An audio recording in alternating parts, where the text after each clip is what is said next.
नमस्कार साथियों, आज के हमारे अध्ययन का शीर्षक है पैलिएंटोलॉजी। इसे हम बीएससी पाठ प्रथम के जीवाश्म विज्ञान पेपर के अंतर्गत अध्ययन करते हैं। पैलिएंटोलॉजी के बारे में अध्ययन से पूर्व हमें इसके बारे में साधारण जानकारी लेनी है।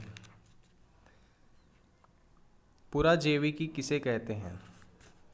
पृथ्वी पर पाई जाने वाली विभिन्न प्रकार की अवसादी शिलाओं में पुराने जीवों के अवशेष पाए जाते हैं। पुराने जीवों के अवशेषों को प्रकृति ने विभिन्न अवस्थाओं में संजो रखा है। शिलाओं में पाए जाने वाले इन अवशेषों को फॉसिल्स या जीवाश्म कहा जाता है।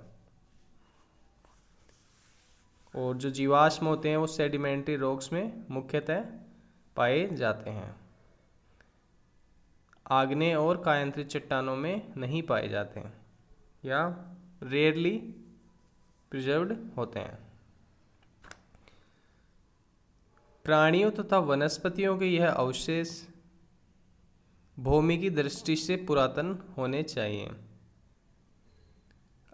अतः यदि किसी प्राणी के कंकाल को कब्र से खोदकर निकाला जाए तो उसे फॉसिल नहीं कहा जाएगा। भूवैज्ञानिक समय के अनुसार वो प्राचीन होने चाहिए। फॉसिल उत्पत्ति के प्रकार एवं परिरक्षण की स्थितियां। यह संभव नहीं है कि प्रत्येक प्राणी या वनस्पति किसी भी परिस्थिति में शिलाओं में अवस्थित हो ही जाए। बहुत से प्राणी तथा वनस्पतियां पृथ्वी की सतह पर विभिन्न क्रियाओं द्वारा नष्ट हो जाती हैं तथा अंत में उस स्थान से जल द्वारा बहा दी जाती हैं। प्रारंभिक तथा छोटे जीव जैसे जेलीफिश या छोटे कीड़े में कड़ी हड्डी का अंग नहीं पाया जाता, यानी कठोर भाग नहीं होता इसमें। अतः ये जीव साधारणतः परिरक्षित नहीं हो पाते क्योंकि इनमें सॉफ्ट बॉडीड एनिमल्स है, इसलिए ये डिकम्पोज्ड हो जाते हैं, ये नष्ट हो जाते हैं। इसी प्रकार फूल पत्तियां आदि भी फॉसिल की तरह बहुत कम देखने को मिलती हैं। परंतु जिन प्राणियों में हड्डियां मजबूत होती है, कड़ी होती है, वे अधिक सुरक्षित रह सकते हैं। वृक्षों के तने तथा अन्य कड़े भाग शिलाओं के साथ अधिक सुरक्षित रहते हैं। अतः यह स्पष्ट है कि जिन प्राणियों तथा वनस्पतियों में कड़े भाग होते हैं वे अधिक आसानी से जीवाश्म बन सकते हैं या परिरक्षित होते हैं। जीव की संपूर्ण काया या पूर्ण बॉडी बहुत कम सुरक्षित रह पाती है, यद्यपि कड़े अंगों में अपर्दन इत्यादि सहने की क्षमता होती है, परंतु सतह पर आने से उनमें अपर्दन की क्रिया होने लगती है। यदि प्राणी किसी सघन तथा मोटे अवसाद के नीचे जम जाते हैं तो उनके परिरक्षित रहने की संभावना अधिक होती है। बालू, टिब्बे, दलदल, ड्रिपस्टोन, पीट, संस्तर इत्यादि अवसादों में जीवाश्मों के पाए जाने की संभावना कम ही रहती है, परंतु समुद्र, झील, नदी आदि में अवसाद जमने की प्रक्रिया तीव्र होती है। अतः इन स्थानों पर फॉसिल बनने की संभावना अधिक होती है। उपर्युक्त विवेचन से स्पष्ट है कि फॉसिल बनने के लिए निम्न शर्तें पूरी होनी चाहिए। पहली है जीवों में कड़े भाग होने चाहिए। दूसरा है ये भाग अवसादों से ढके होने चाहिए। फॉसिल बनने की प्रक्रिया के अनुसार इनके कई रूप निर्धारित किए गए हैं। कुछ फॉसिल्स तो जीवों के चिन्ह मात्र हैं तथा कुछ का संपूर्ण भाग फॉसिल के रूप में पाया जाता है। प्रायः प्राणी तथा वनस्पतियों के कड़े भाग ही फॉसिल बनाते हैं। इनके बनने के प्रकार निम्नानुसार हैं। पहला है जीवों के समस्त भाग जिनमें उसके कोमल भाग भी सम्मिलित हों। दूसरा है जीवों के कठोर भाग जैसे कंकाल। तीसरा है कठोर भाग का शिलाओं में परिवर्तन। चौथा है कठोर भाग का तथा कभी कभी कोमल भागों का कार्बनीकरण। पांचवा है शिलाओं में कठोर अंगों की छाप छूटना। छठा है शिलाओं पर अन्य छाप छूटना तथा साचा या कास्ट। बहुत कम अवस्थाओं में ही समूचा जीव फॉसिल की भांति पाया जाता है। यदि पूरा जीव फॉसिल के रूप में पाया जाए तो उसके सब भाग सुरक्षित रहते हैं। रोमधारी मेमथ तथा राइनोसेरोस साइबेरिया में समूचे रूप में पाए गए हैं। ये सब जीव बर्फ़ में ढक गए थे, जिससे ये पूर्ण परिरक्षित मिलते हैं। इस ढंग के जीवों के फॉसिल कभी कभी तृतीय कल्प में भी पाए जाते हैं। अश्मीभवन यानी पेट्रिफिकेशन में शिलाओं में अवस्थित काया का संगठन बदल जाता है। इस क्रिया में जीवों का सब अंश शिला में बदल जाता है तथा जीवों की प्राथमिक संरचना में silica, calcium carbonate, oxide, sulphide इत्यादि प्रतिस्थापित करते हैं। इसी कारण यह क्रिया बहुत धीमी गति से होती है। इस क्रिया में रासायनिक क्रिया द्वारा एक पदार्थ दूसरे में परिवर्तित होता है, इसलिए कभी कभी कोमल अंग नष्ट नहीं हो पाते तथा सुरक्षित पाए जाते हैं। इस प्रकार के उदाहरण विश्व में अनेक स्थानों पर पाए जाते हैं। इसके अतिरिक्त कार्बनीकृत चीज़ें भी पाई जाती हैं। कार्बनीकरण की क्रिया में ऑक्सीजन, नाइट्रोजन तथा अन्य वाष्पशील वस्तुएं नष्ट तथा परिवर्तित हो जाती है तथा इनके स्थान पर कार्बन अधिक होती है। वृक्षों के तनों का कोयले में परिवर्तन इसी क्रिया से होता है। कभी कभी शिलाओं के अंदर स्थित जीवों के ऊपरी भाग का आकार बच जाता है तो अंदर का समस्त भाग विलयन द्वारा नष्ट हो जाता है। इससे उसका सांचा यानी कि मोल्ड बच जाता है। यह भी जीवों के फॉसिल बनने का एक प्रकार है।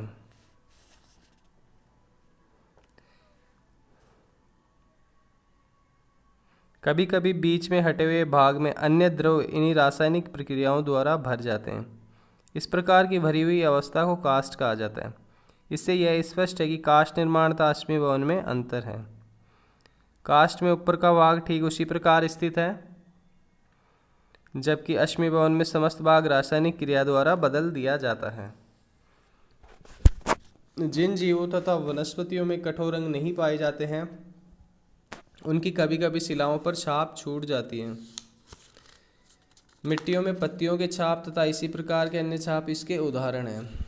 इस प्रकार मोल्ड, काष्ठ तथा छाप वास्तविक रूप से फॉसिल नहीं होते।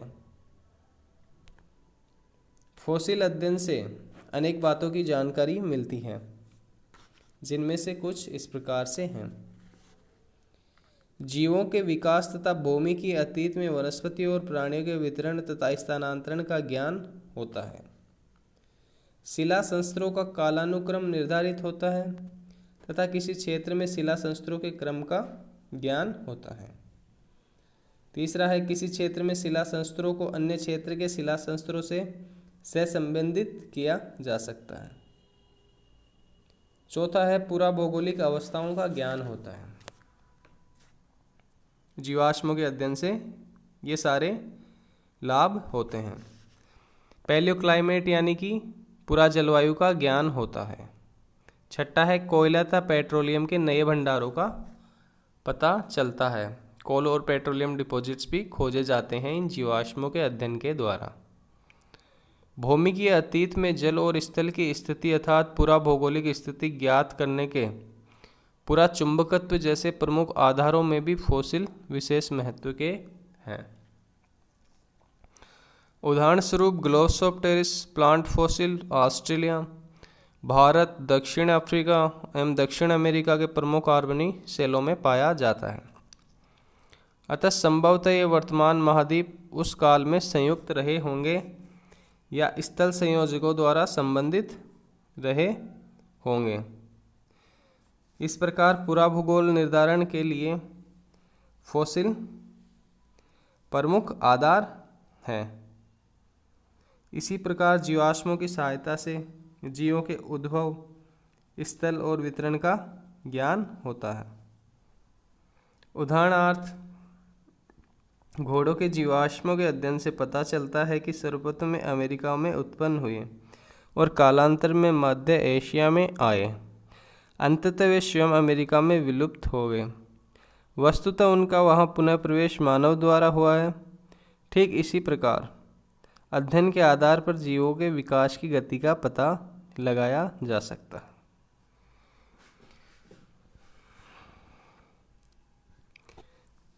विभिन्न भौमिकी अवधि में विभिन्न भूवैज्ञानिक समय में विभिन्न प्रकार के जीवों तथा वनस्पतियों में विकास का क्रम पाया जाता है। अतः अवसादी शिला संस्तरों में उसी समय के पाए जाने वाले जीवों तथा वनस्पतियों के ही अवशेष देखने को मिलते हैं। इस प्रकार फॉसिल के अध्ययन से शिला संस्तरों की भौमिकी आयु निकाल ली जाती है। कुछ जीव तथा वनस्पतियां बहुत ही कम समय तक विद्यमान रही, परंतु ये विस्तृत क्षेत्रों में पाई गई हैं। इनके अवशेष सूचक जीवाश्म कहे जाते हैं तथा किसी भौमिकी अवस्था तथा अवधि क्रम को निर्धारित करने में ये बड़े ही उपादेय सिद्ध होते हैं।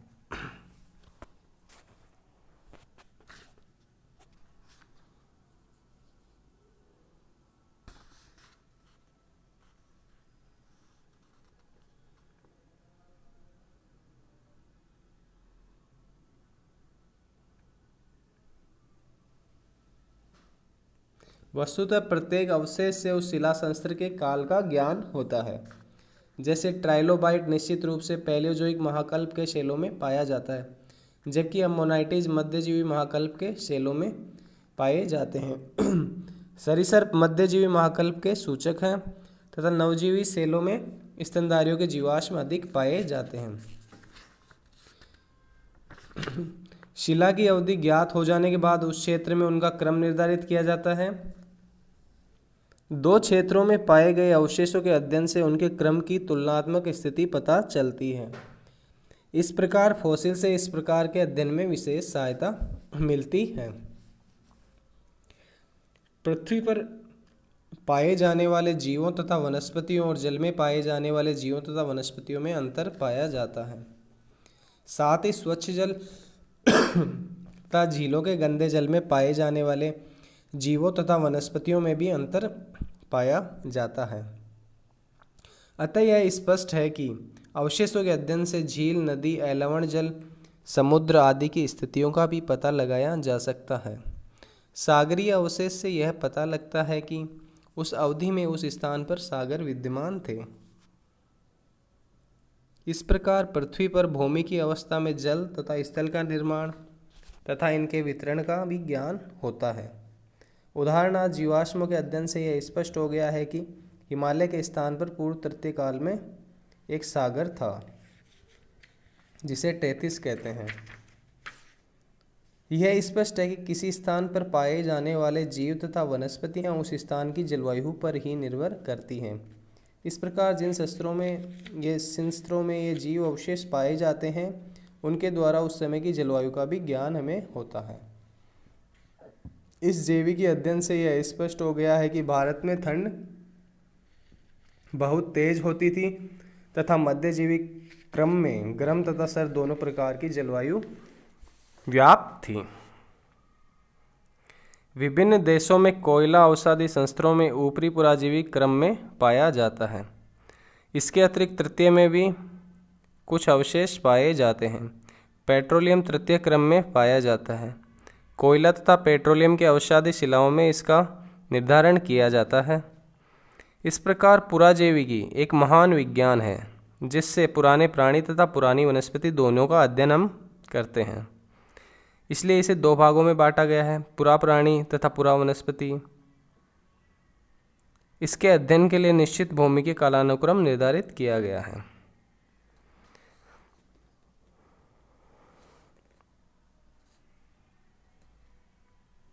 एकशेरुकी पुराजैविकी में रीढ़हीन जीवों का अध्ययन किया जाता है।